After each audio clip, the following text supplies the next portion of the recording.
Integrasi ASEAN tidak seharusnya menguntungkan hubungan dan dasar antara kerajaan kepada kerajaan sahaja. Malah menurut penganalisis, ia juga sepatutnya harus melibatkan dan memanfaatkan rakyat biasa.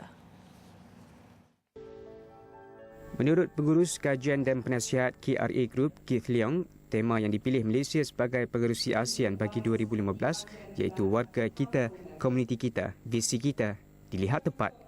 Integrasi ASEAN katanya mampu menyeratkan hubungan dan meningkatkan persefahaman antara rakyat negara anggota sekaligus membuka peluang untuk mewujudkan zon ekonomi yang lebih kukuh.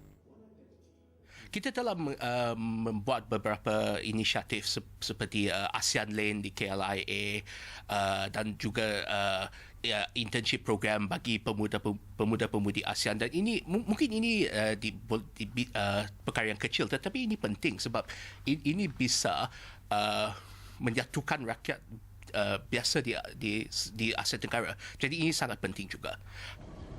Bagi mencapai matlamat tersebut, Leong berkata semua pihak harus memainkan peranan dan terlibat dalam setiap usaha bagi menyatupadukan ASEAN.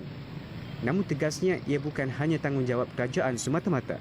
Satu lagi yang harus diusahakan adalah bahawa juga sektor swasta dan juga civil society itu juga mereka harus memainkan peranan dalam proses integrasi. Misalnya sektor swasta macam Air Asia, mereka buat PAS ASEAN mereka. Ini sangat bagus saya rasa sebab again ini menguatkan konektivitas antara rakyat, konektivitas antara negara. Jadi ini sangat penting. Integrasi ASEAN yang kukuh lebih-lebih lagi dalam usaha mewujudkan Komuniti Ekonomi ASEAN AEC menjelang hujung tahun ini dilihat dapat menguntungkan negara anggota. Bagaimanapun, ia bergantung kepada ketersediaan setiap negara terbabit. Saya rasa ini bergantung kepada negara-negara ASEAN itu sendiri. Misalnya negara macam Thailand dan Filipina. Negara Thailand itu mereka ada sektor perindustrian yang sangat kuat, yang juga sangat sudah ada di sana berapa lama. Jadi tentulah mereka akan menguntung daripada ini. Juga untuk negara Filipina seperti workforce mereka juga adalah sangat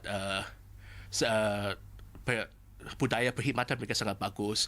Mereka juga bisa berbahasa Inggeris sangat-sangat lancar. Jadi mereka juga akan menguntungkan daripada itu. Jadi ini terpulanglah kepada sikap dan kepribadian negeri-negeri itu sendiri.